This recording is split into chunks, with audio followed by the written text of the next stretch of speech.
हमारे इंद्रेश उपाध्याय ऐसी मीठी कथा कहते हैं कि हृदय मधुरता से भर जाता है। अब इस मंच को देखिए, छोटी छावनी के पीठाधीश्वर यहाँ विराजमान है।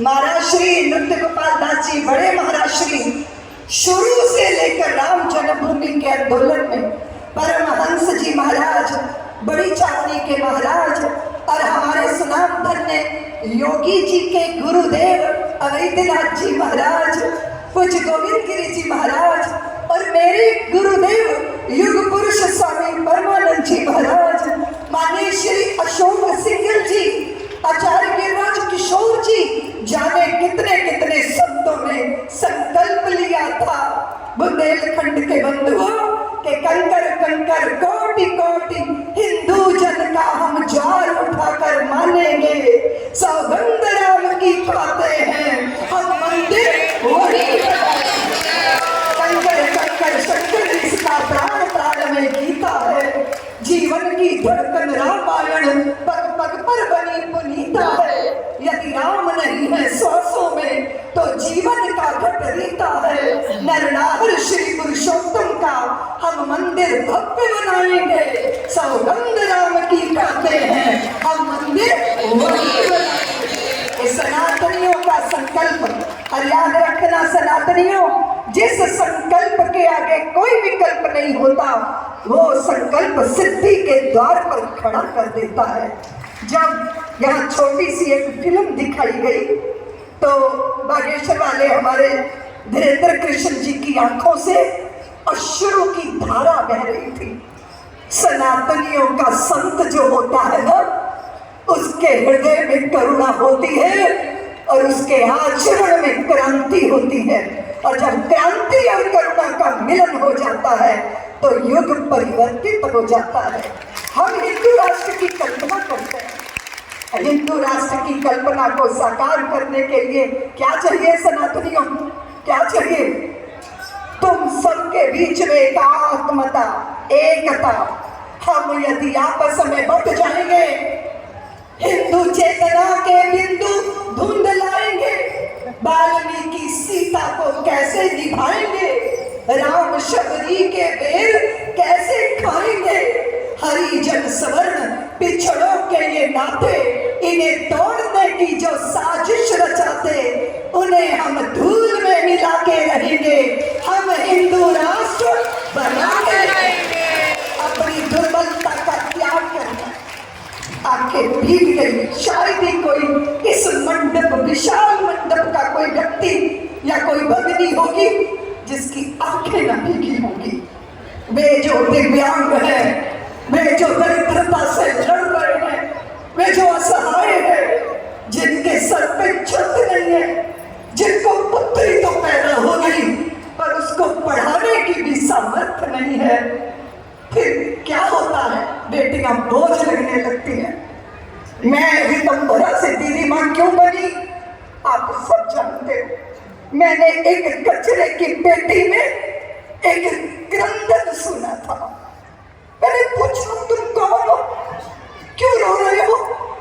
उसने कहा दीदी मां मैं कन्या भ्रूण हूं, मेरी मां ने मुझे कोख से लोच के कचरे की पेटी में फेंक दिया।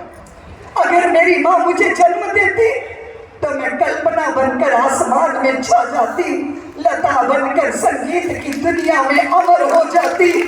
मेरी मां मुझे जन्म देती तो मैं देशद्रोहियों के सीने पर पैर रख के मां भारती की आरती उतार लेती, पर मेरी मां ने मुझे जन्म लेने का अधिकार नहीं दिया। तुम कुछ करोगी? मैंने कहा मैं करूंगी। मैं साधवी रितंभरा से दीदी मां बनूंगी और गली गली गांव गांव जाकर कहूंगी कि पुत्र और पुत्रियों में भेद मत करो। पुत्रियां भी पुत्रों से बढ़कर गौरव दिलाती, सात समुंदर पार रहकर भी अपने माँ पिता के प्रति शुभ भावों से भरी रहती हैं।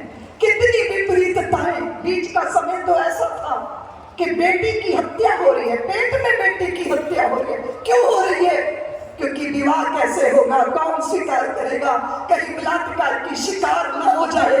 हम ऐसे समाज का निर्माण करें जहां पुत्रियों के लिए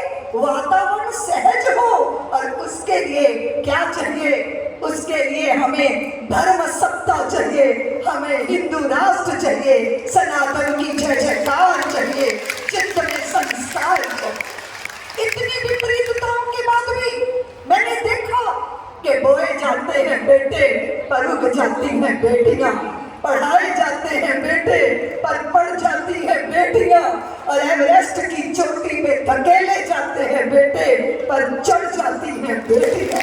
वो विपरीतताओं के बीच अपनी जगह बनाती हैं। लेकिन ऐसा वातावरण, ऐसा समाज हमने क्यों बनाया? हम हिंदू राष्ट्र की बात करते हैं तो फिर ये भी तो देखना होगा, अपने दूषणों को भी तो दूर करना होगा, चरित्र का आधार भी तो चाहिए होगा। स्वामी विवेकानंद को इटली की एक स्त्री ने कहा था कि विवेकानंद, मैं बहुत सुंदर हूँ, तुम भी सुंदर हो, बुद्धिमान हो, मेरा हाथ पकड़ लो, मैं तुमको वादा करती हूँ कि तेरे जैसा पुत्र पैदा कर दूंगी। तो विवेकानंद जी ने छूटते ही कहा था कि देवी, मेरे जैसा तो मैं ही हूँ, तुरंत अभी से मेरी माँ बन जाओ और मुझे अपना पुत्र स्वीकार कर लो। ये है सनातनी चरित्र, ये है सनातनी आदर्श। और फिर आप जानते हो बुंदेलखंड के बंधु भगिनी, ये पंचम बुंदेलखंड का महोत्सव हो रहा है। बेटी ही तो थी बुंदेलखंड की जिसने दोनों हाथों में तलवार पकड़ी थी।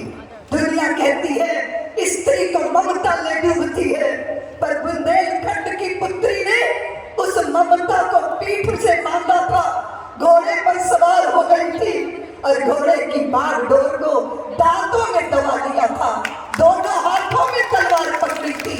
1200 अंग्रेजों के मुंडों को काट काट के माँ भारती के सम्मान की रक्षा करने वाली और झांसी की रानी बुंदेलखंड की ही तो पुत्री थी।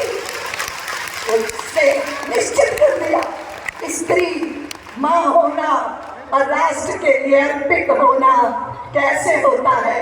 बुंदेलखंड वालों, आप सब जानते हो, हम गीत गाते हैं तो रोम रोम पुलकित होता है। क्या गाते हैं कि देश से है प्यार तो हर पल ये कहना चाहिए,